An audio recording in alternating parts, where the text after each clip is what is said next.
know more such amazing stories from Indian history, click the bell icon and subscribe to Live History India. The Great Andamanese are believed to be descendants of the oldest humans who migrated out of Africa over 70,000 years ago. Largely isolated from the world till as late as 200 years ago, the tribes in the Andamans managed to retain their age-old traditions.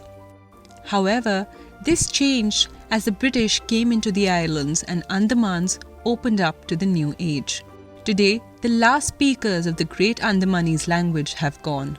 Dr. Anvita Abbi, linguist and Padma Shri awardee, worked with the last speakers of the Great Andamanese.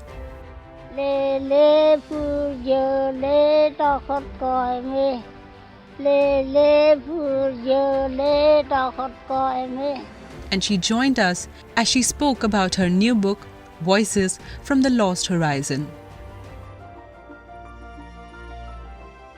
Dr. Abbi, you are credited with actually pointing out that the Great Andamanese is a language family in its own because of its origins, as you said. You've done great work with the Gonds, which is the Austro-Asiatic language as well. So take us through these 6 languages and from a dating perspective, how would you place these? You see, these languages of Andaman have survived. Had survived till I reached there in 2001 and 2, as I said, in a very fragmented way. But they had forgotten their language, they revived. So we can say they are 60. I cannot say the language is 60,000 years old because now it's a mixture. So it's a pretty fairly a new phenomenon. But as we linguists know that every language has many, many layers. Like when you excavate earth or you excavate a site, you find the top layer, which is very modern. Then you find a second layer, which is less modern. And if you keep digging more deeper and deeper, the lowest layer is of very ancient civilization. And similarly, when in language, historical linguists, when they dig deep into the language, they can identify the lowest layer of the language, which may be very, very ancient. So Great Andamanese constituted the 6th language family because the kind of structures it had, I should say, were very unique and very different from the rest of the 5 language families. Among the 5 language families, as we know, Indo-Aryan languages, the history maybe not, Aryans came around 3,500, about something like 3,000 years ago. Dravidians came around 4,000 to 5,000. Austroasiatic is considered to be the original inhabitants of the mainland India, maybe 6,000 or so. And Tibeto-Burman also has a history of similar, like 4,000 to 5,000 or maybe 4,000 years. And Tai-Kadai is the most recent language family, which has a history of 700 years only. So that way, compared to all these 6 language families, it seems the Andamanese is the most ancient language of the country and perhaps of the world, because there is no other language family that I know of which has survived for so long from its history. The reason could also be, as the geneticists have proved beyond doubt, especially the population geneticists, that Andaman Islanders lived in isolation all these 60,000, 70,000 years till the Britishers came and made the Andaman the penal colony in 1868. So that must have been the reason also why the language were isolated from the rest of the contact situation and never changed very much. They had internal innovation, they changed, but they did not change as drastically as the other 5 language families of India. In fact, as I was mentioning, you have done a lot of work among the tribals in the Northeast, in the Gond regions and the Gond tribes, of course. Now, I want you to compare, for instance, the Gonds are considered one of the oldest tribes as well in the Indian subcontinent. Now, comparatively, as a linguist, when you see the layers, as you said, of history, how much more archaic is the Great Andamanese as you compare that, because you have different ways of gauging the layers of influence in a language. You see, the more than Gond, Santhals are the most archaic in the Austroasiatic family. Mm-hmm. And the Santhali structure, again, is a very different structure linguistically. They had this an agglutinative structure, and it has changed because of the Indo-Aryan languages spoken around it. quite a bit. They used to have a word order of subject, verb, and object, but just like English, but not anymore. But anyway, if you compare the sound structure, if you compare the morphological structures or syntactic structures of the Austroasiatic language families, it's very different from Indo-Aryan languages. And as I said, they are considered to be the original habitants of the of our country. And the recent study by some linguists say that it was the Austroasiatic people came from Southeast Asia, but when they came here, they were the men. They did not bring their women here, and they married the women of the country. So the real Munda people were the women who got married to these so-called the Austroasiatic people, and this is how the family got enlarged, and the children started speaking a kind of a language which was initially mixed bit of the father and mother, but ultimately it takes a shape and it crystallizes it. So if I compare with the other languages of India, especially the tribal languages, be of Northeastern languages are tone languages mainly. So they are very different. It's not that there are no tones. In other languages, there are few languages which have no tones, but most of the languages have tones. Similarly, Tai-Kadai languages also have tones. Austroasiatic languages don't have tones, and that way, it's amazing that Khasi, which is an Austroasiatic language, and Mon Khmer branch is spoken in the same belt as another Northeastern Tibeto-Burman languages are spoken, but it has no tones. But it has an SVO structure, the subject-verb-object structure, which is very strict. And Khasi is very interesting because it's a matriarchal, matrilineal society, and there are many other. It has preserved its word order very rigidly, and there are many other interesting aspects linguistically of Khasis which it does not share, although it belongs to the same family of Austroasiatic language family. It does not share with other Munda languages. Maybe because geographically it is so separate. Also because there were two different migrations. One community traveled all the way to the Himalayan regions and settled in the northeast area, where the Meghalaya area, that is what we know of. And the other is the Santhal or the Santhal Pargana and the Jharkhand area, Chhattisgarh area that we know of. But the languages belong to the same family, yet they have structures very differently. It's very interesting. Since you're asking this question, I will also share very interesting observation of mine as a linguist. In linguists call the common features in Indian languages, which originate because of intensive language contact, bilingualism, multilingualism of a very long period. These features, when they emerge, they are called areal features. Now, these areal features are shared by all the languages of language families in India. For example, we always reduplicate our words. For in Hindi, we say, "Baithe baithe thak gaya." Sitting, he got tired.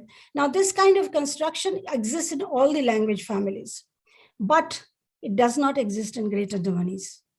They don't have any reduplication. If you say boys, sit here, which is a very normal phenomena in Tamil or Telugu or Hindi to say that, but it cannot occur in Great Andamanese because that's ungrammatical. They don't say it. So that also proves that these languages that are spoken in mainland India have lots of similarities because they have shared among themselves, but the Great Andamanese have been isolated. They did not share these features. As far as the Khasi Austroasiatic features are concerned, there's another very interesting aspect which is known as expressives. There are 57 ways of crying in Khasi. And those 57 ways you can emote by expressive morphology, like bike, book, book. You put these kind of reduplicated syllables after the verb, and it indicates that many varieties. They have 50 odd words for walking. Yaid is the verb for walking, but you can have yaid bal blah, black, black. You can idaid clack, clack. You can yaid boo, boo, and all those kind of syllables. I don't remember now, but you have varieties of these expressive morphology to represent the manner of an action. So these do not exist, not in such large number in the Munda languages. Right. I must confess a little side story because I studied in Shillong for 3 years, and Khasi was mandatory to learn Khasi as a third language. And I found it terribly difficult. Now I can justify that, saying it is a very complex language.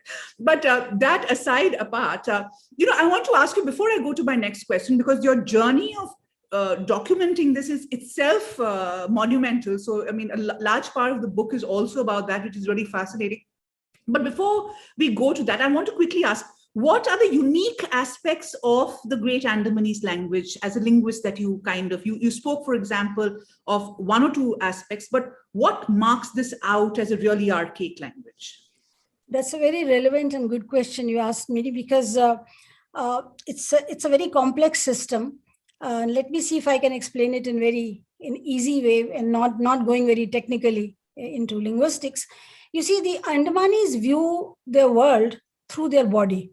So they divide their body into 7 divisions, and each division has different body parts. And each division is given an abstract symbol like oath, air, u, like that. And these symbols, which basically divide the body divisions, are attached to every grammatical category that you have read in your school, like verbs, adjectives, adverbs, nouns. So every grammatical category is attached to one of these 7 body division markers. This is something very unique in the language, because there are many languages in Australia, there are many languages in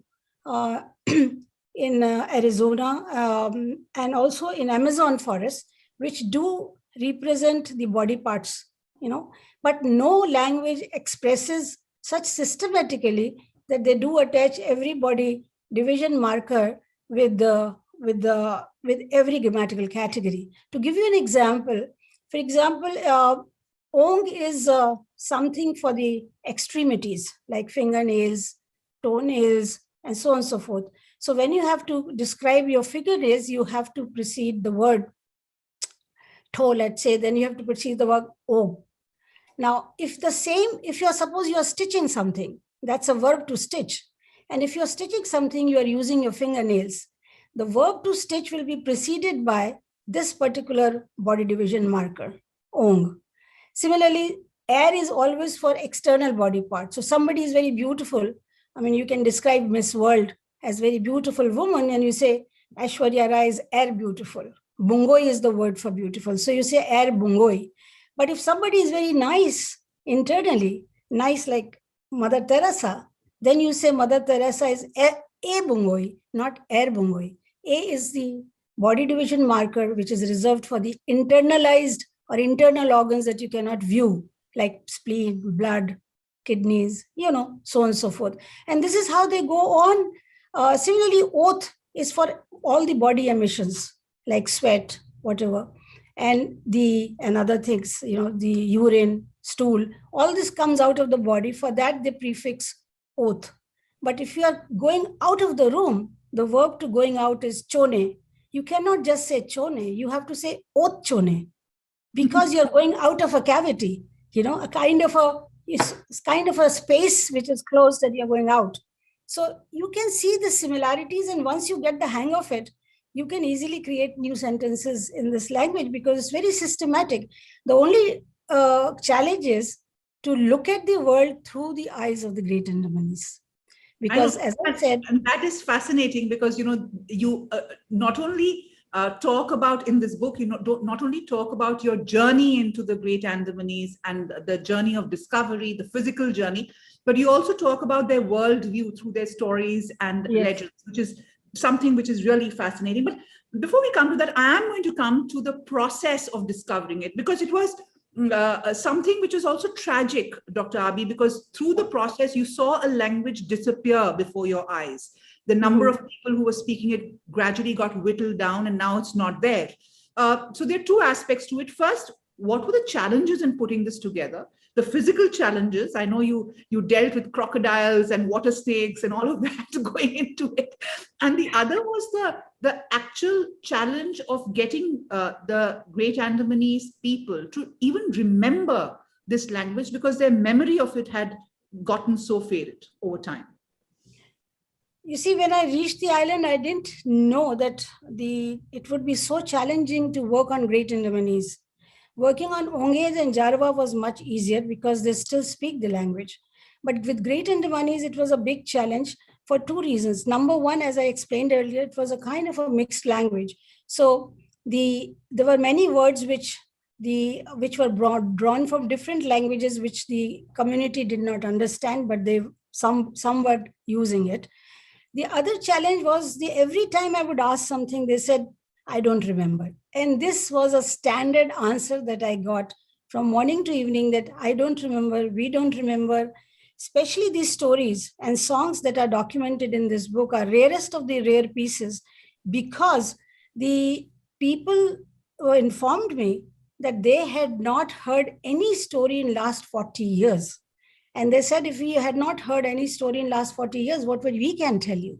So it was challenging for me how to extract from their memory their short stories or the stories that they must have heard as a child. And I still remember the main person who narrated these stories to me, now junior, whom I also call my guru, because he taught me the language, the dictionary that I wrote and the grammar that I wrote is there. This is now junior. I'm sitting in Strait Island in front of one of the hutments, maybe I think it is his hutman, and recording his speech.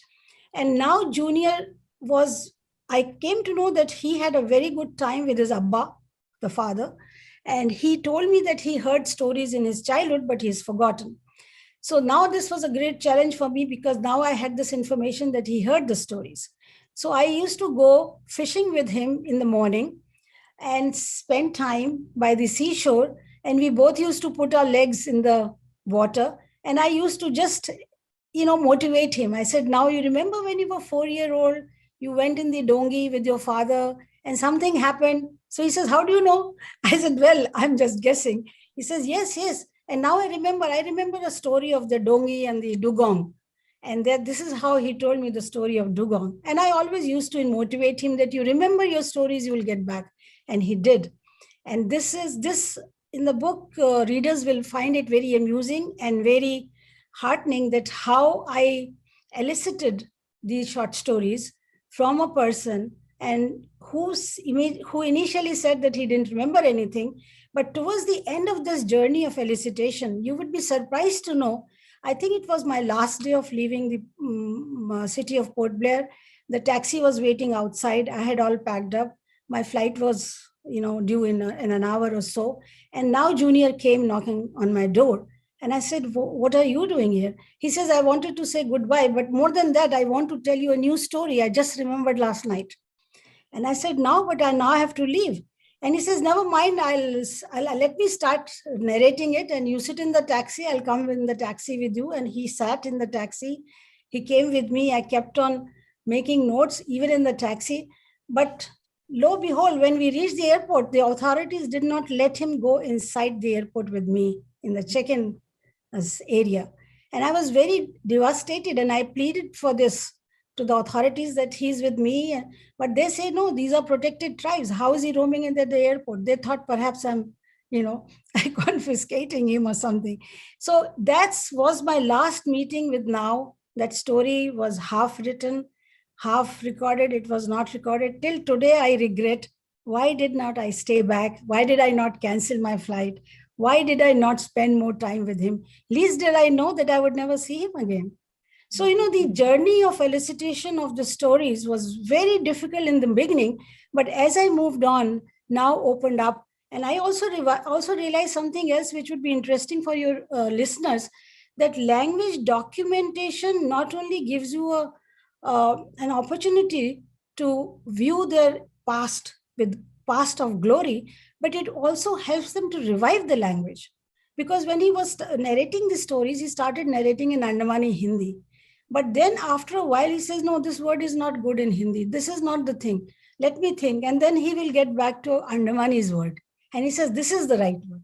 And this is how if people read the book, they will realize that 5 of the stories I have given verbatim in his language. And I have put it in Romanization so that everybody can read it. I have avoided phonetic transcription so that it's not just exclusively for the linguist.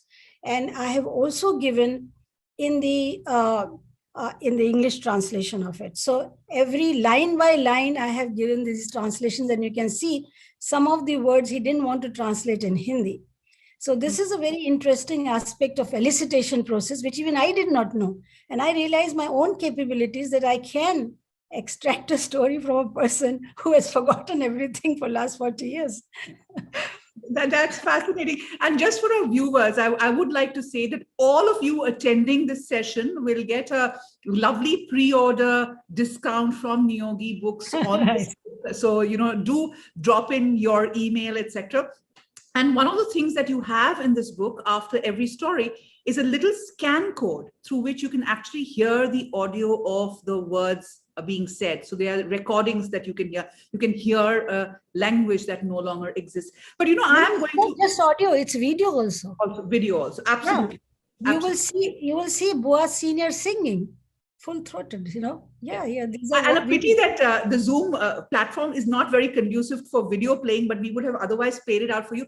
But I am going to quote a line that was mentioned in the foreword to the book, which I just completely fell for, which is it's I think quoted Wade Davis from the University of British Columbia, who said that each language is an old growth forest of the mind, a watershed of thought, an entire ecosystem of spiritual possibilities. And I'm going to repeat that. Each language is an old growth forest of the mind, a watershed of thought, an entire ecosystem of spiritual possibilities. And that brings me, Dr. Abbi, to the real stories, the folk stories. Because, somewhere myths and legends talk of a past of possibilities, right? Of ideas, of thoughts of creation, of what we are as people. How do we deal with our environment? How are we related to our environment? So why don't you take us through some of the stories which for you reflect the perception, the worldview of the Andamanese, the stories that actually shaped the Great Andamanese as people? You see, the first two stories, the great narrative of Bherta Jido, not the first two, the first and the fourth, and the Maya Jiro Mite, these are the two stories which are of creation tales. They are very fascinating and very unique. In fact, after getting the Bherta Jido story, I started collecting creation stories from other tribes of the country, including the Austroasiatic and Tibeto-Burman and many others, Dravidian and Indo-Aryan. And I realized that Bherta Jido's story is the only story of its own kind. It's a very unique creation tale. It's a complex story, but a short, complex story of ethnogenesis, because Andamanese believe that the first Andaman man or the first Andaman human was born out of hollow of a bamboo. Because Bherta Jido, Phar means bamboo, a kind of a bamboo. Tai means is a ablative suffix. And Jido means to be born of or product of. So he was born of a bamboo. And this protagonist has an amazing story, because it is the only story among all the wealth of creation tales that I have in my stock. Maybe one day I'll publish all the creation tales also, that here the protagonist creates his own partner. It never happens so in any creation tale that he creates his own partner. And that's why now Junior was never tired of narrating this story to me. I must have heard it maybe for 20, 21 times from him. Every time he said, no, I'll tell you that story. And if I tell him, you've already told me, he says, no, but this is the biggest love story ever written on this earth. You must listen to it again. So he will tell me, and this is an interesting aspect of this. But more than that, this story also has another very interesting aspect. It also talks about the Panchabhuta, the 5 elements of life: the earth, sky, water, air, and space. So these Panchabhuts occur very prominently in this creation tale, though it's a very old creation tale. And the other thing which I found very interesting about this story was it's more, it goes from physics to metaphysics, very big philosophy. The protagonists leave this earth, go to the above heaven or wherever, the other world, and snap all the ties to this world so they don't come here back. They are not tempted to come back. You see, this philosophy of leave everything away, we have it, this is a kind of a nirvana. We have it in a Sanskrit literature. We also have it in Sangam literature, but we don't, Great Andamanese is much, much older than these literatures I talked about. So this was very interesting, which I never found in any other creation tale. Similarly, Jiro Mite is another tale which is again interesting and very different from the other creation tales, because it tells you that all the birds that you see in the sky or in the forest, whatever you say, are actually the Great Andamanese who converted into birds. Our Jataka tales, if you remember, tell us the reverse, that it is the birds and the animals which become humans. But here it is the other way around. That's why they don't kill birds. They don't eat birds. They're hunters and gatherers, but they don't eat birds because they think they're ancestors. What more, Boa Senior, one of my consultant, who everybody now know because of she was the last speaker of the Bo language, she was seen talking to birds. And I asked her, what are you doing? We used to call her Chachi. We said, Chachi, what are you doing? And she said, well, they understand me because they are our ancestors. Nobody else in this community understand me. And when I started learning her language, she used to hold my hand and she wouldn't let me go. She said, you stay with me. Why do you go to Delhi? Because you are the only person who can understand me a bit, though I did not know Bo much except few words. But whatever little words I used, I knew I used to use with her. So she was very happy. So she used to talk to birds. So these two stories definitely bring the very past civilizational culture.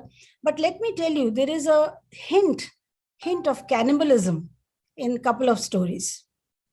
And I was very surprised. In fact, I was shocked because I know the Marco Polo and other people had written very bad things about Great Andamanese. They have devastated them culturally without knowing them at all. But cannibalism was one of the features that most of the travel logs do mention about these tribes.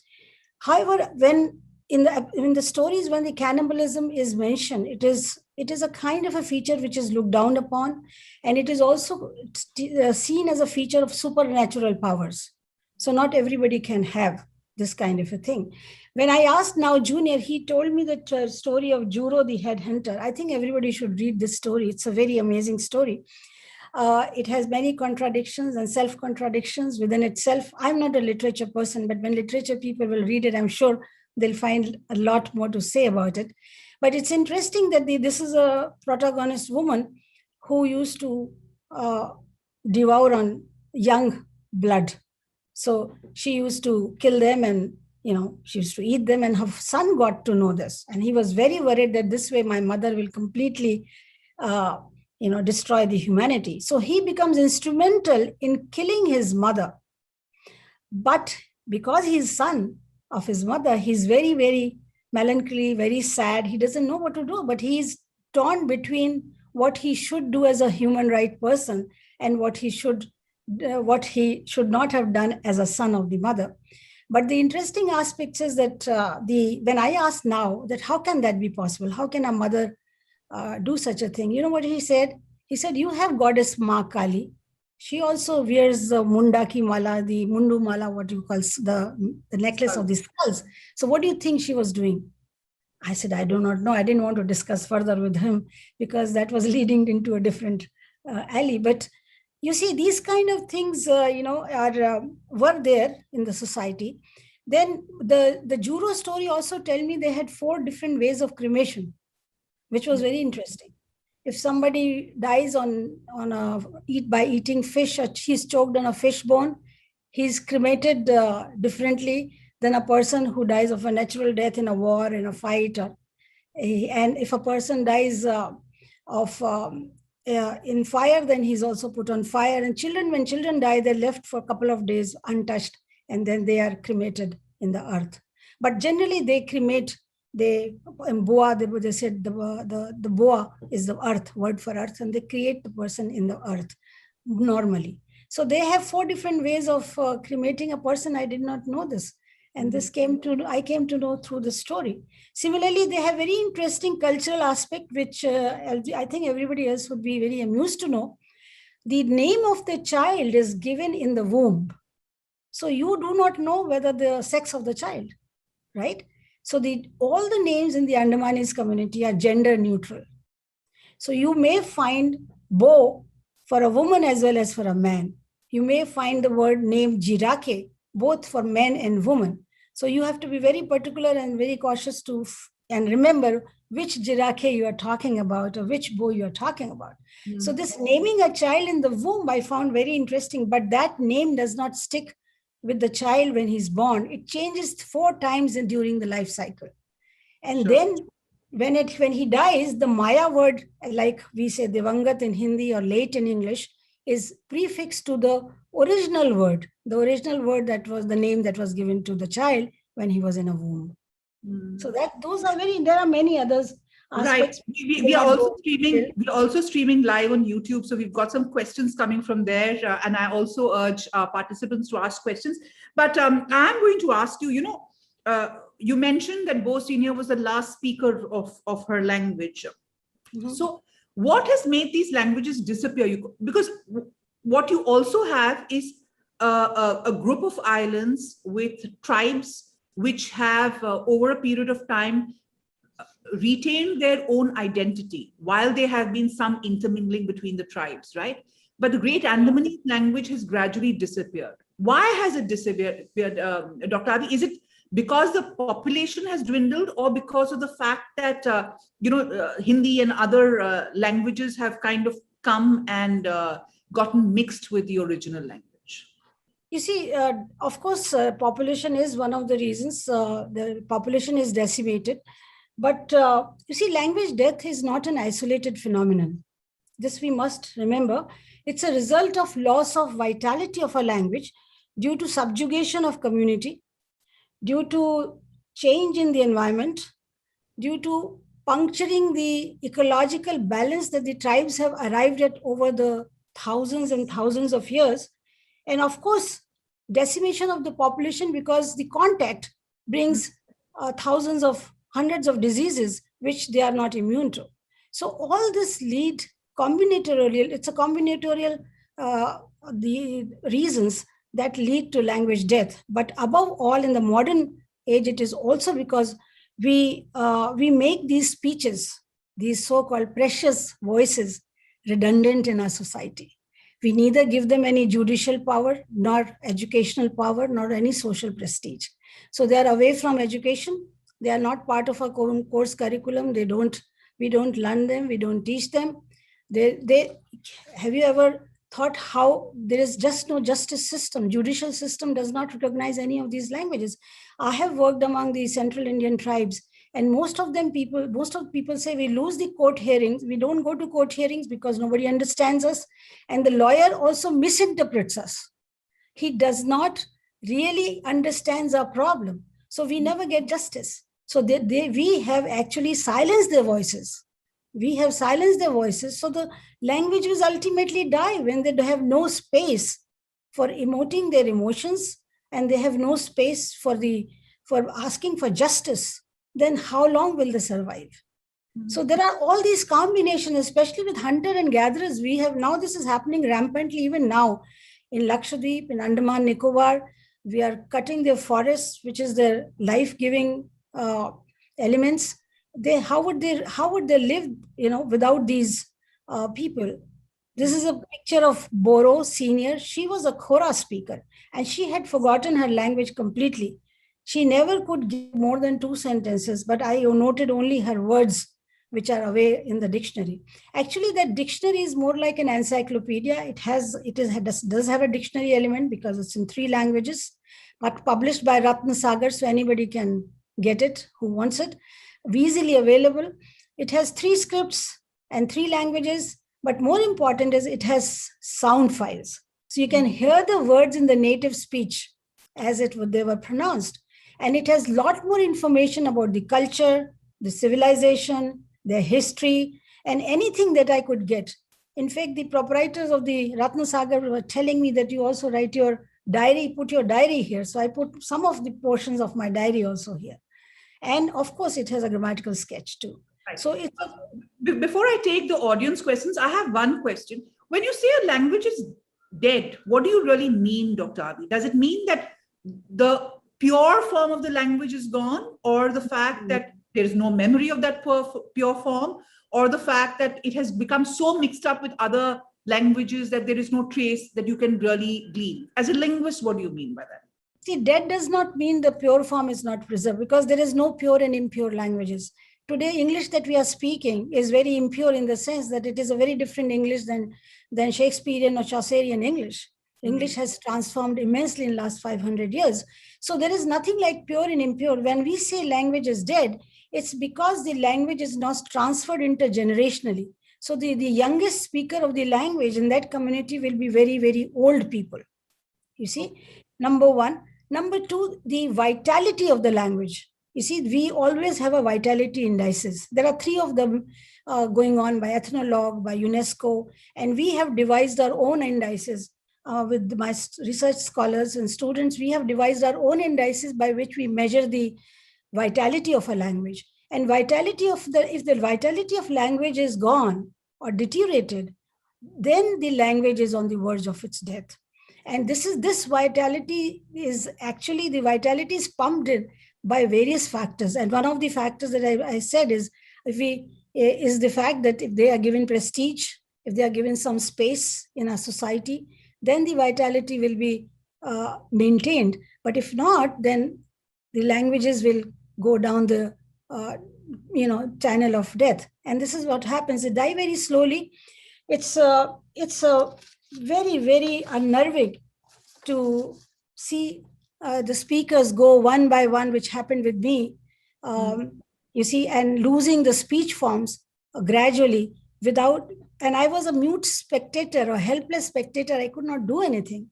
I wish I was on the Andaman Islands 25 years ago, 30, 40 years ago. The two ladies on both of my sides are no more, the Khora speaker on my right and the Bo speaker on my left. Peje, the man, is there, and he knows Jero, and whenever I meet him, I do converse with him. But let me tell you, you see, what I feel, that linguists involved in documenting dying languages, we feel like watching patients sitting in an emergency ward of a hospital which is deprived of basic infrastructural facilities to save them. It's a feeling of sheer disgust, but more, it's a feeling of helplessness that engulfs us. I mean, the linguists that you're trying to document the language. So this is a very, very unpleasant journey to go through, but one has to do it, and one should do it, and one should be motivated to do it, to get into the past which was glorified, the voices which were loud, which have now turned into whispers. It's a great body of work that you have done, Dr. Abbi. We really, really appreciate of that and giving us time to take us through it. I'm going to ask you some questions which have come from viewers, and they're very technical questions. So I'm very happy that there are people who are following this as a science, linguistics, and they are participating and asking questions. So I'm going to ask you, Rajat Ghai has this question. What is the linguistic relationship between the Great Andamanese and the language of similar Negrito groups in maritime Southeast Asia, as well as those of Melanesia and Australia? The Aborigines, for instance, are there any connection between the Great Andamanese language and theirs? None that I know of. No comparison has been done very deeply, but whatever comparison has been done, we find Great Andamanese has no connection.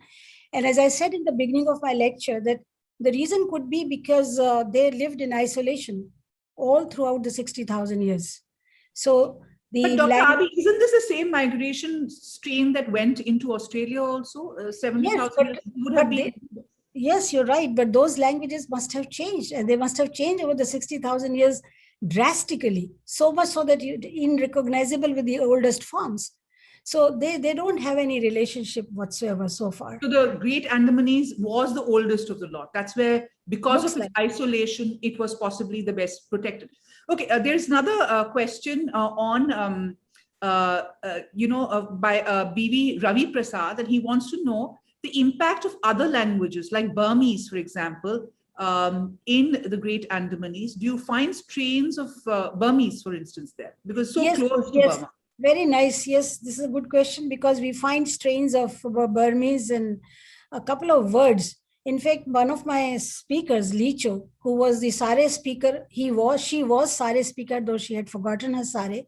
She had her grandfather a Burmese. So I'm sure some of the words she gave me were of Burmese origin, but they no longer use it. But I'm sure if those 10 languages were alive today, we could have easily found out the Burmese word. This girl was brought up by a Burmese grandfather. So she said that she sometimes used to take pride in the fact that she's also Burmese. So these factors are there. There are other linguists across the globe. I think Professor Bernard Comrie and Raul Zamponi, who had been working on words borrowed from Hindi into the present Great Andamanese language. Also, not only the PGA, but also in Akabea, one of the southern languages of the Andaman Islands. With the map, if you remember the map, the southern island had a Akabea language on which Professor Bernard Comrie and Raul Zamponi from University of California has worked on this language, and the book on the grammar of Akabea is out.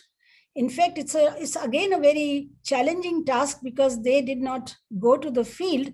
However, they had available the access of the dictionary, which was produced in the 19th century by one of the British officers, the anthropologists, commissioners. And because the dictionary was so good, I mean, they must have been so rich that they could extract the grammar out of it. So now Akabea grammar is easily available from Oxford University Press, written by Bernard Comrie and Raul Zamponi. So that I have not, I cannot say, but in the dictionary, definitely there are words which are borrowed from Hindi. So the language is only affected by the words. I would say the grammar is not been yet touched by any other language. Right. Just a point to the people organizing, I mean, the host of this session. The chat has been disabled, so please activate it because there are many more questions coming and somebody has raised that. Many thanks.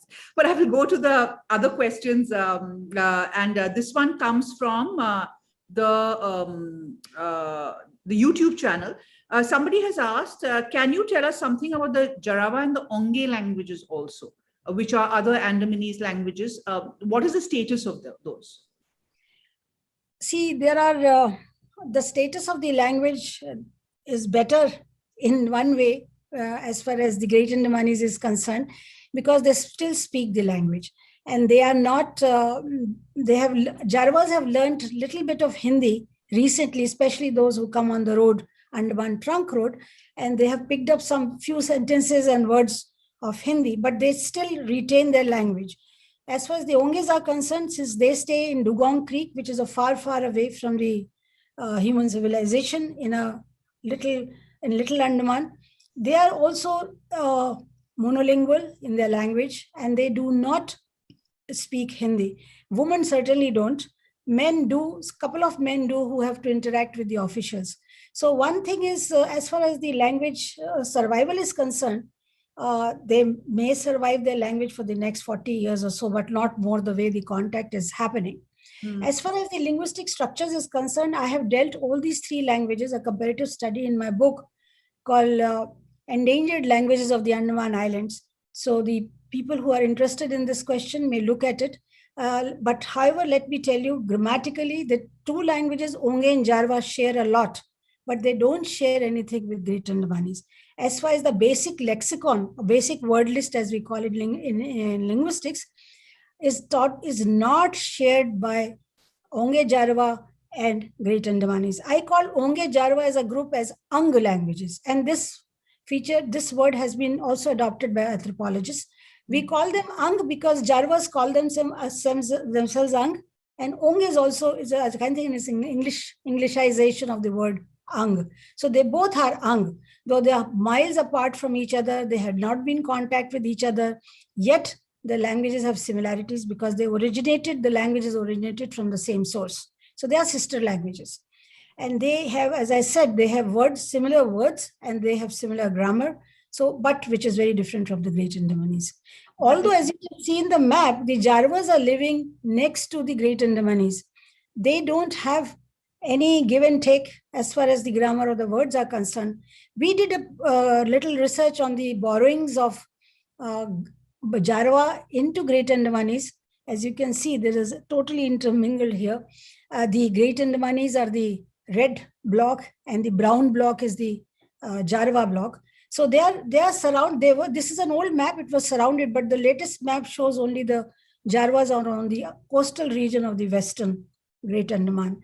Anyway, what I was saying that we did a paper on the contact between Jarva and Andamanese, and we realized they had not more than 5 or 6 words, at least in today's Jarva, which are borrowed from Great Andamanese, and perhaps it was Akabea language, perhaps, because they used to dwell in fights. And those fights, as you know, within a small jungle, they must be able to hear each other.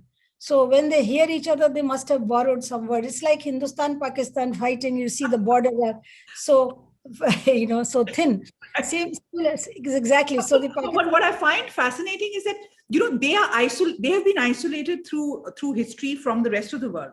But how have they managed to have an arm's length distance from each other in that isolated world? I mean, don't they intermarry? I mean, are the tribe rules so strong? What does it tell us about the society? You see, the Jarvas were a fearless people, very valor, and very robust. They were known as good warriors. And that's why Akabea gave them this name Jarva. Jarva is not the Jarva word.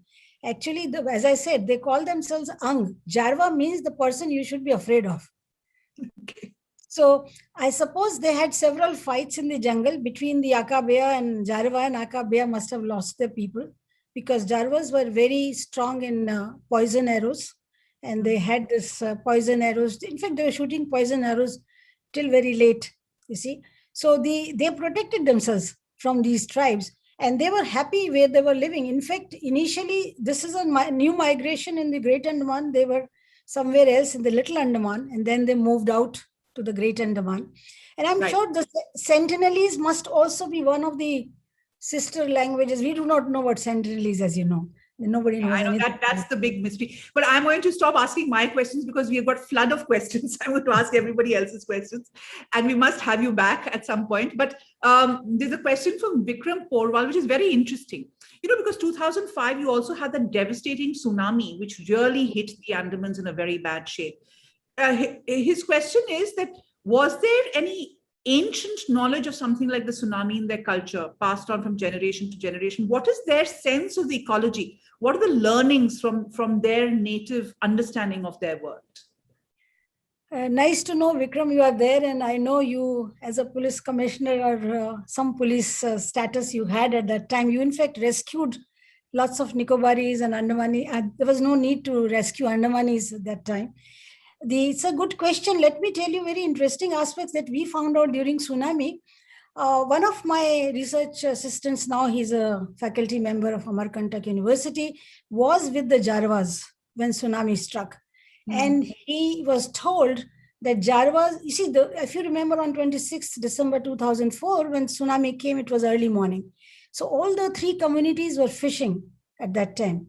And when Jarvas saw the waves, the patterns of the waves, they immediately knew there was a havoc coming. So he left his fishing equipment and ran deep into the forest, announced everybody that something is going to be like an earthquake going to come. So let's go on the top of a hill. There is no hill, but there is a kind of a hillock in the jungle. So everybody was warned to leave the huts and go to a higher place.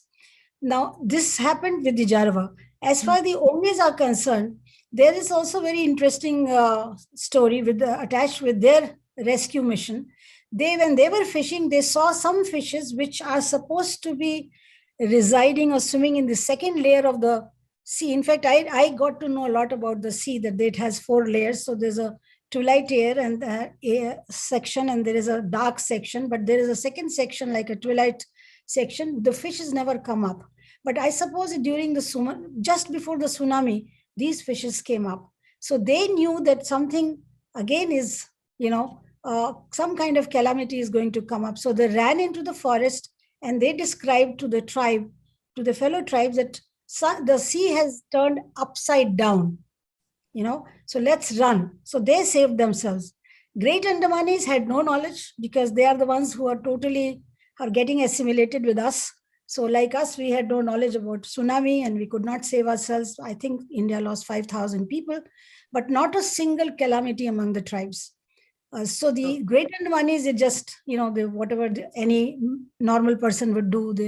They ran on the hillock and they stayed there. And now Junior was very good. He made some 4 or 5 children go up a tree. He knew about it, that this tree would not fall.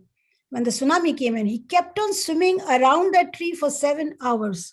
Wow. Monitoring children and he told me that I used to tell them, now come down, the water has receded a bit, now go up, water is again rising, now go. So he was monitoring like this for 7 hours. And I saw that tree later on after the tsunami. And he said, I knew about this tree. This is a very strong tree. Wow. So, they had the kind of ecological knowledge they have is amazing and immense. We have this question from Projita Giri, who says that we see language dominance in the mainland India, and it's a very widespread phenomenon. Have you seen any language dominance in the case of the Great Andamanese languages? The language dominance itself, yes, Hindi is the state language of Andaman Nicobar. So all the children who go to school speak and learn Hindi. And the entire Andaman Nicobar Islands, speak Andamani Hindi. I've written about it. It's a kind of converged language. We have various contact Hindis which have emerged in the new India, which we should be proud of. We should not demote it. But yes, there is a language dominance of Hindi as well as English, as in any other state in India. This is a very interesting question that's come from the Pama Research Institute, which says, what is your perception of the sacred of the ancient Andamanese tribes? Avoiding the use of the word religion, since the religion and gods of the last 1500 years, especially those who emerged after the arrival of Semitic religions and the Indian context, the arrival of caste system, etc., has wiped away the sacred concepts of tribes and communities who lived as integral parts of nature. I think it's a very, very deep question. I would like to get a sense from you. Outside our perception of what religion, etc., is, what is their core faith and body of faith systems? Number one, they certainly don't have any particular religion or religion adherence the way we have in mainland India. They love their nature and they amalgamate themselves with nature. Every natural thing is a speck in a whole, and every natural thing weaves and interweaves this whole. In fact, the way they classify life is very interesting. They classify life into 3 parts. The life in the sky, which is Tau. The word for sky is Tau. So anything which is roaming in the sky is like the Tajio. They have a word for Tajio Bech. Yes, Bech means beak. Tajio means living thing with beaks. So those are birds, right? And then they have a word for you can say earth, but they understand forest. So Ti Miku is the word for forest. So that is the second element of life, which has Tajio Shong or Tajio Chor. That means human body, living things with the body or living things with 4 legs. So that includes animals as well as humans. Then you have Tajio in the sea. In the sea, Tajio, they have something like called Tajio Chor. Chor is scales. So the living things with scales is fishes. So you see that they divide their entire environment into 3 living bodies or 3 living realms. The living things of the sky, living things of the forest, and living things of the sea. And these 3 actually make their cosmos. And they imbibe in their life this cosmos. The only people they worship or they remember are their ancestors. And it's very interesting to know, they think that the world consists of those which smells and which does not smell. All the 3 things I mentioned smell. And when I ask them what does not smell, and they say our ancestors, they don't smell. And we are surrounded by non-smelling ancestors to protect us all the time. So like we say, we bow our heads to the God, or if people do believe in religion, then they also they pay their respect to the ancestors, by sometimes offering foods, by sometimes saying something which I could never get to know what they were saying, kind of. But yes, they don't have a religion of sort. They give a lot of importance to human relations. For example, they have a word for a person who loses his brother and sisters. None of the languages that we speak has this word. You have a word for a person who loses his parents, we call orphans. But when you lose your brother or sister, what do you call yourself? Nothing. We don't have a word either in Hindi or English or any other language. They do. They call the person Rapuch. And I think it is because of this Rapuch phenomena that I could associate myself with Now Junior so intimately, that he opened up. Because when I realized this word, I said, oh, you are a Rapuch now. Even I'm a Rapuch. He said, why? Because I had lost my younger sister just a few years ago before I met him. So we became two Rapuchs, you see, and that's how he could connect with me. So I realized that human relations are very important for them, more important than the devotee and the God, that we have in our society. I hope that answers your question. Yes, I mean, it's a layered question and a layered answer. And we've got a corollary question to that from Professor Ejaz Mohammed Sheikh from the University of Kashmir, who, of course, compliments you, saying that it's, as usual, a fantastically insightful discussion with you, Dr. Abbi. But he wants to ask, what sort of peculiarities have you noticed in these stories that make them distinct or different from the stories of other languages like Sanskrit, Urdu, Hindi, and the Afro-Asiatic languages? So what are the differences that you have noticed? Thanks, Azaz, for joining from such a northernmost portion of the country. I'm so happy that, Mini, that you have spectators from all over the country. And I'm sure all over the world, because I'm sitting across 7 seas, and there are some people here also watching. You see, as I mentioned in the beginning, there are some differences in creation tales, I told you, which are very different from Jataka stories or from the stories of the other country. In fact, I've never seen creation tales like that. But I have, if I look at the list of the stories, you see there are various kinds of stories which are very different from the others in respect to their association with the nature. You see, the kind of intimate relationship or the synergy they have with the nature that I don't see in many other stories. I'm not a very big story reader also, but whatever little I have read, I don't think this kind of synergy I find in other stories. You should also look into there is a chapter called Echoes of the Past, which has 46 songs. And the readers or the spectators of your program would be happy to know that these songs are written in romanization, so everybody can read these songs. But I have also, since I gave the script to this language, and that was Devanagari with a little modification, but basically Devanagari, I have also given these songs in Devanagari. The reason being, I wanted Andamanese children to read and sing these. They've forgotten all their songs, and they read Hindi. Since they read Hindi, I thought this would be the service to them. So so each song has a romanization, English, and the Hindi and English translation. So when you read these songs, you would find there is a big difference, or maybe not as big as I think, but there is a difference between these songs than many other songs that I have seen in folk. Shall I recite one little? Yeah, please do that. That would be fabulous. See, this is Boa Senior sings, so you can hear her in original, but it goes like, le purjo le toka kot koi me, le purjo le tokot koi me. Swinging up and down, ants on the tree falling down. Swinging up and down, ants on the tree falling down, falling down, falling down. So the ants become so important, and they have 9 different kinds of ants. And each ant has its own performance to perform and own function to perform. It's amazing.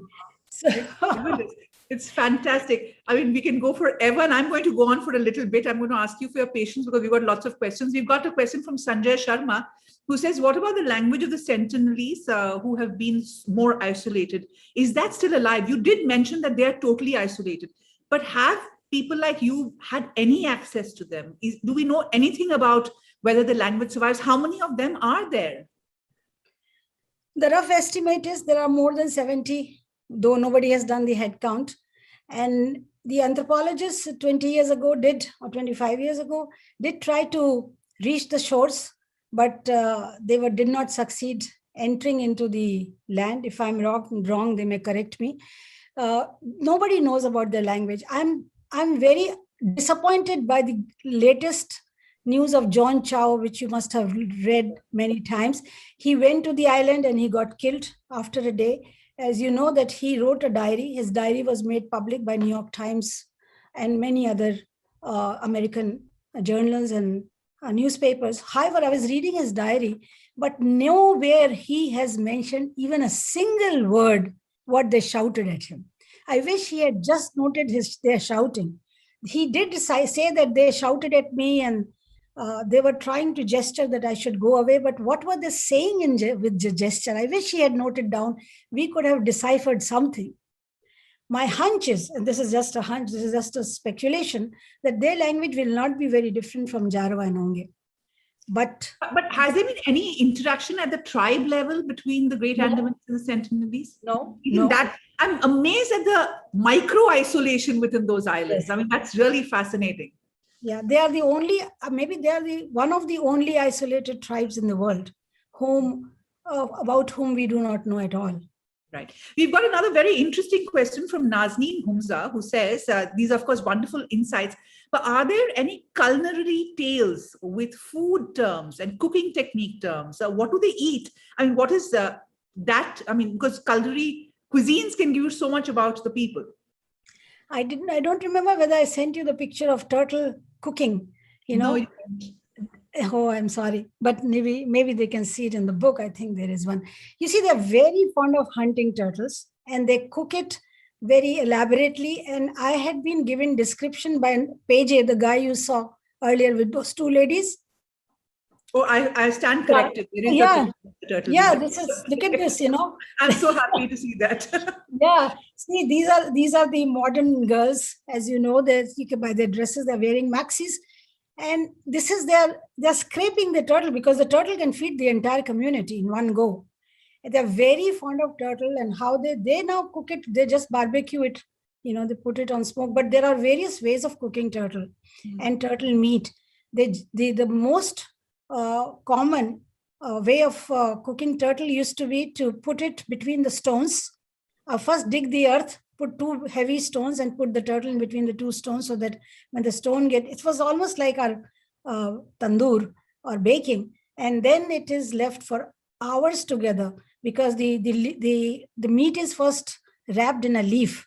I have a very long description by Paige how they cook turtle. And it is all documented. In fact, for your viewers, let me tell you that all the data has been given because to the funding agency, School of Oriental and African Studies, SOAS, under the ELDP program, funded this project of VOGA. I named it VOGA, Vanishing Voices of Great Andamanese. Every little minutest details, whether it's an audio file or video file or images or text files, are now easily open access available on the site of SOAS. You just type Great Andamanese, you type Anvita Abbi, you'll get it. So there is a whole long description about turtle cooking. And in fact, there's also the way they also described me how they cook dugong. That's a huge, huge mammal fish. And dugong is not easy to cook. It's not easy to catch also. But your viewers will be happy to know there is a long story about how they used to, or how Now Junior really with his Abba and other friends once caught dugong and how it was transported to the shores. So this was also a very interesting story that Now wanted me to tell because he remembered and I said, why not? And this also tells a lot of things about their seafarers and how do they used to hunt at night. I realized that hunting turtles and hunting dugong is generally done at night. So there's a very good description about that, how the sea looks like at night when these mammals, these animals swim in the water. Amazing. He says this is like your phuljadi, the kind of sparks that come out of the water. We know that this is the dugong going. And wow. He told me a lot about dugong. He says the mother dugong never travels alone. The baby is always by its side. So we know there are two of them, And I, in fact, got to know a lot about hunting, living with those people, talking to them. I have not turned into a hunter-gatherer, but I think I can write another book on this. Great. One question has come from Kurush Dalal. He's an archaeologist and also a consulting editor with us. He says it's surprising that there is no work on the Andamanese language during the colonial era. Why is that so? Because during the colonial era, there was such a stress on documenting, on marking out the gazetteers. All of that work was happening. How come there was no work done on the Great Andamanese?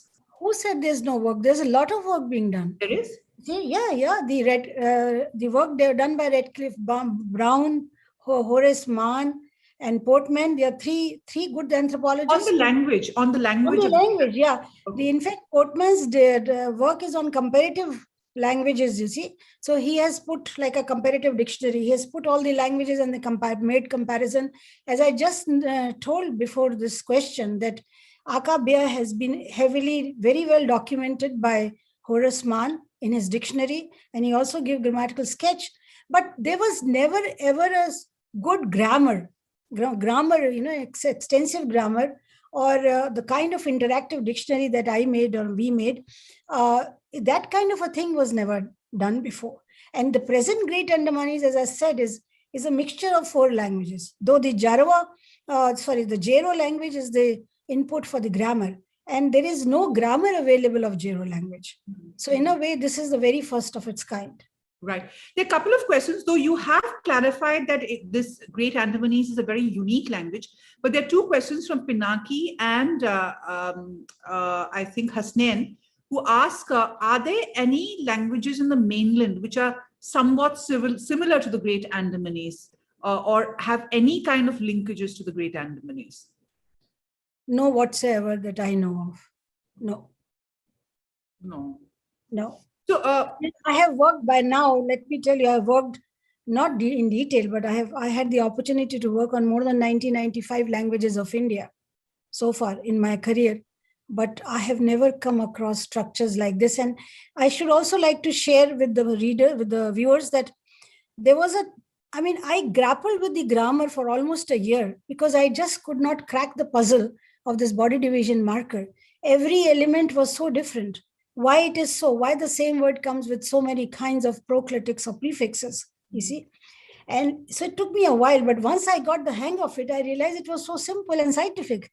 You have to look at the world through the body, and then everything falls in its place, you see? So this is a very unique, definitely. Right.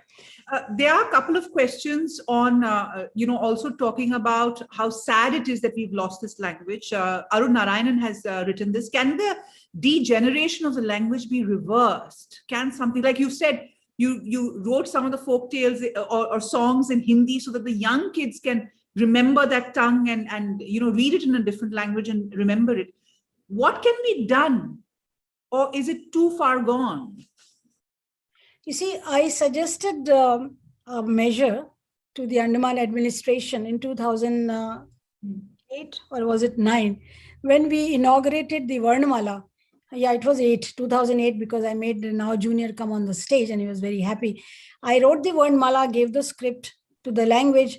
And at that time, I told the commissioner in charge and also the education in charge, the administration of Andaman, that they should introduce Andamanese as a language to learn in their 0 hour. Every school, I believe, has a 0 hour where they can do any kind of hobby. I said, let at least the children from the Andaman and Nicobar learn it. Then we can take it to the mainland India. That way, it would be nice to have the language revived, because there are some, at those days also, there were at least 10, 15 kids from the Andaman community studying in this Vivekanand school. They would have at least been exposed to their own language. But my request fell onto deaf ears. Nobody took notice to it. In fact, Now Junior was very much interested to teach. He said, when he realized that he can teach me, he realized he can teach the Andamanese children also. So he said, I don't want much, I don't want money. Ask the administration, I want to be a teacher in Anganwadi, in Strait Island, in the Andaman jungles, so not in the city.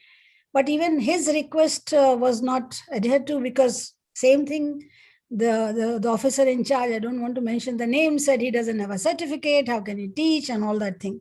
So he could not teach. I mean, informally, he taught his son, Bea, quite a bit, but he did not teach the community.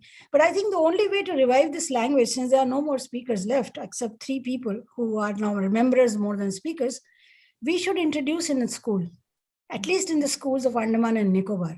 We should certainly introduce this as an extra hobby or a period. And I offered my help, and all my, even my team members would be very happy, wherever they are, to write a primer or an advanced primer or whatever. We have lots of pictures, we have a lot of things to supplement to make a very attractive books.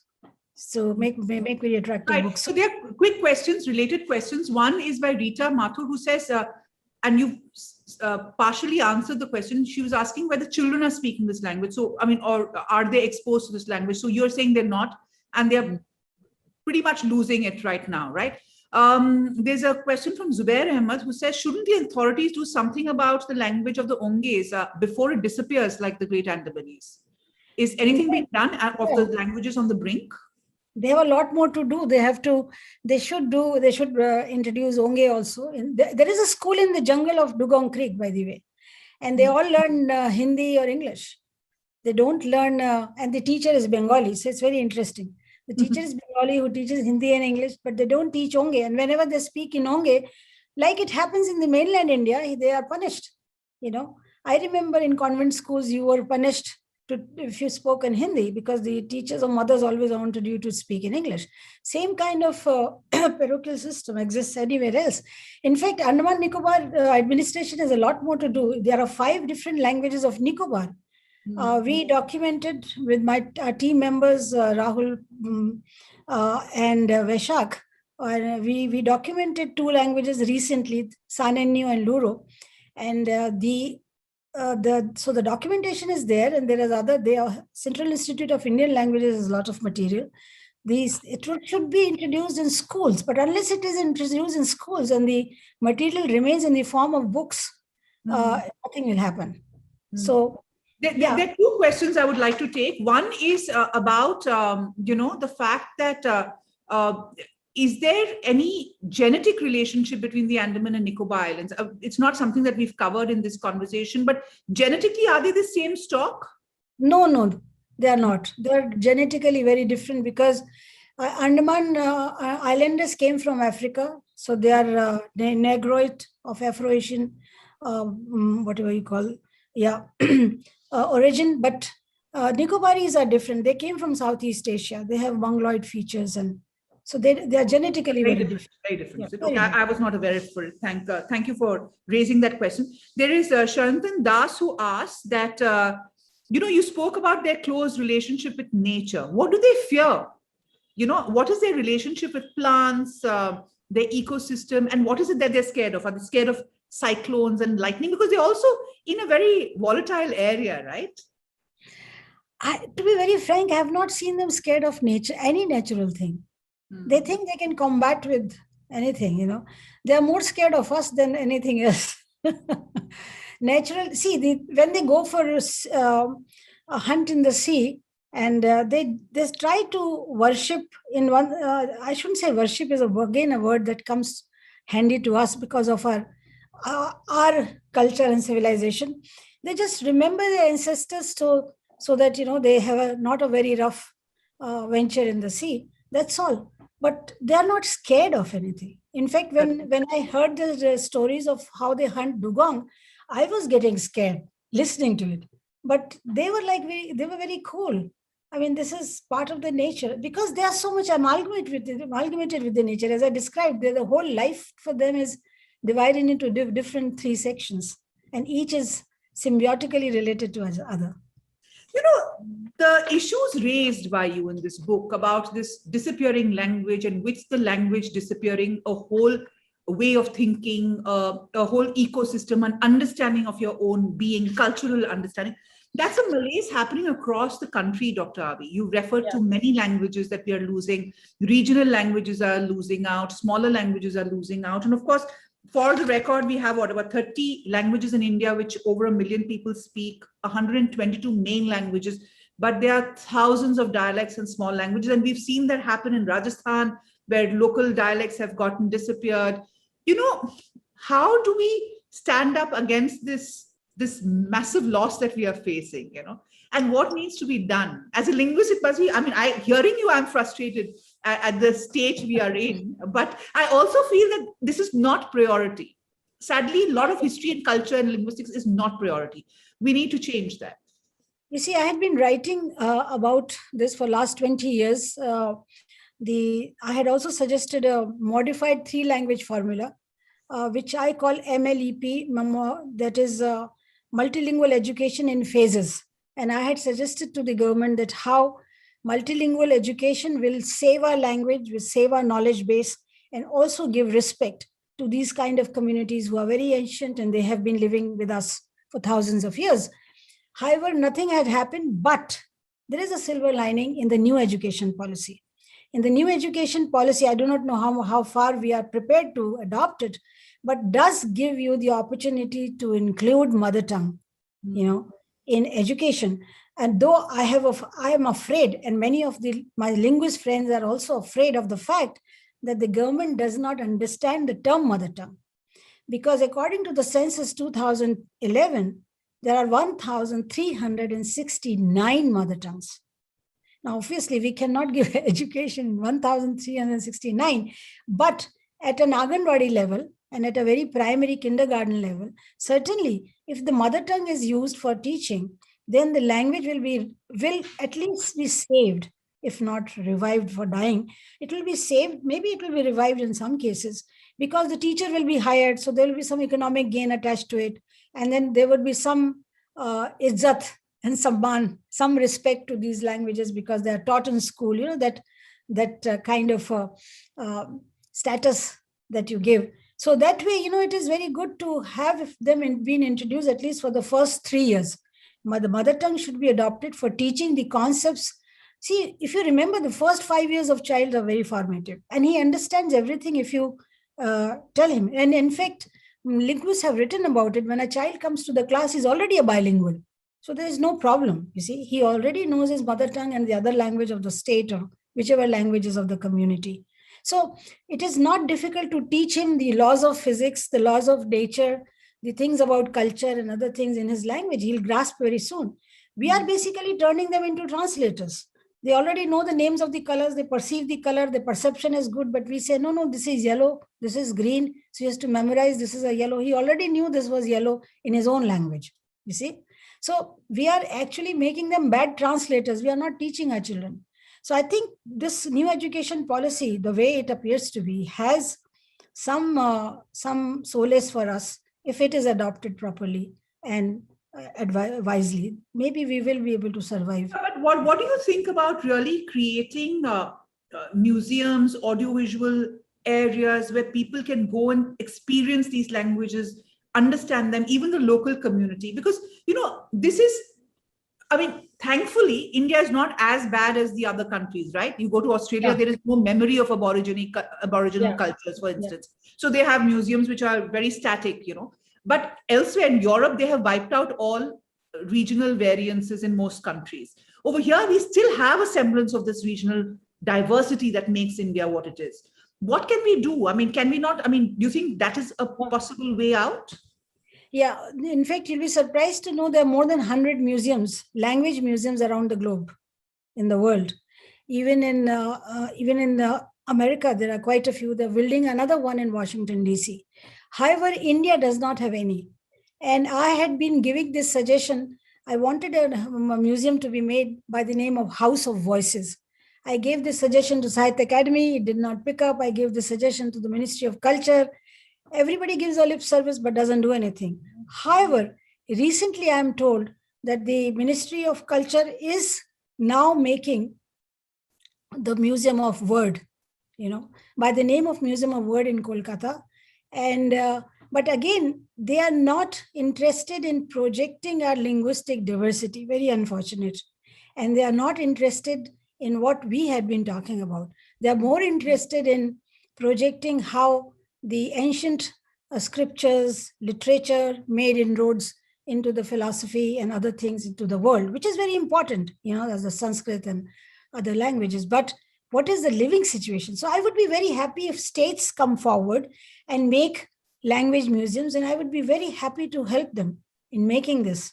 Because being an advisor to UNESCO for many years, I had seen some museums of voices that they had been instrumental in making. So I was very much impressed, by what they have. And I'd be very happy to do this for my country if I can, But and I yes, do hope we can, and in any way that we can help Dr. Abbi, we would love to, because we have a very big platform, and we can of course do a lot of work on the audiovisual side with you. We would love to volunteer and help you with that. But I am going to leave this session with one question. Your work has been fascinating. Last question.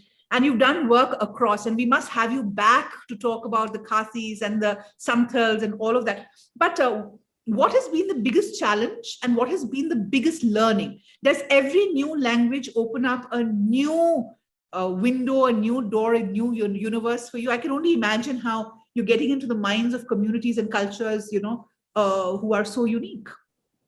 See, my biggest challenge in life had been, I had been working on mainly on the languages which are marginalized, or which are totally lost the battle of survival.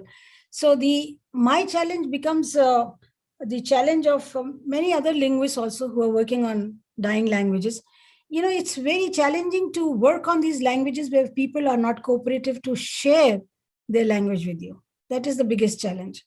The other is your own frustration and the kind of dismal state. It's not easy. It's not easy to work on a dying language. It's not easy to see your speakers, your speech forms are going one by one right in front of your eyes. You see, it's not easy to capture something which you don't even understand in totality through the eyes of the speaker. You see, these are very, very big challenges. You have to live with them. You have to see through their eyes. You have to share their ethos, their culture, to get at the bottom of the language. I always used to tell my students, don't think grammar is just a set of rules. Grammar also emotes culture. Grammar also gives you it's a window to look into the civilization and the culture of the community. We all have a second person pronouns, 2 or 3 types, like tu, tum, or aap. They are not just perfunctory, right? We need them because we are a hierarchical society. So every grammar has a point. Every grammar has a meaning. So these are the challenging issues that every linguist faces, but when he works on a dying language, then how do you get to the culture? Through the language which is evaporating. So that is the biggest challenge. And what was your second question? That what is the learning? Every new language was you opening up a whole universe culturally. There's a lot to soak in there. Because you see, as I said, language emotes culture. Language codes are perception. You see, so when you work on a new language, you also learn a lot about new way of perceiving the same thing. For example, you and me may have just one seashore. When we say I'm going to the seashore or you're going to go to the beach, you just have one seashore. No, but when I went to Andaman and I started learning their language, I realized they have 6 different words for seashore. And each seashore, is a very different kind. So they told me this is a sand which is wet. This is a sand which is not wet. This is a place where you can dip your feet, but it is not up to the ankle. And there are different kind of stones or pebbles here and blah, blah, blah. So you start perceiving a new environment, a new world through the eyes of those people who speak the language. And they have words for everything. You see, the Maya languages have 5 different words for shade of blue. Or 9, I think 9, sorry, not 5. I think they had 9. Because the butterflies found in the jungle had different shades of blue. So they had to identify it. But when they all learned Spanish, what happened? The perception of the 9 blue shade completely evaporated. They only stuck to 3 shades because those were the 3 words they had in Spanish. So your perception is also killed when you lose your language. And this is very true. I've seen it all along whenever I worked on Khadiya or Santhali or Great Andamanese, that there are so much association with their perception, the words. If you lose the words, for example, this itself, Rapuch. If you have lost the word Rapuch, you also lose a lot, the human relationship between brother and sister. In fact, now was very surprised. He was shocked. He says, how come Hindi does not have a word equivalent to rock? Don't you love your brothers and sisters? I said, yes, we do, but we don't have a word, you see. So, this is the question. This is the answer, that every language opens a new world, a new way of perceiving the world to you. And it's so sad that every single day, one window is closing on that new world out there. Yes. Dr. Abbi, we've had a wonderful session with you. Many, many thanks for this riveting talk and conversation. We hope to see a lot more of you on Live History India. We've really thoroughly enjoyed it. And many thanks to all our participants who have joined in, who have participated in this discussion. And here's looking forward to a lot more such conversations going ahead. Many thanks, Dr. Abbi. Thank you for joining. Thank you. Thank you, IHL, for having me over. Thank you. Bye-bye.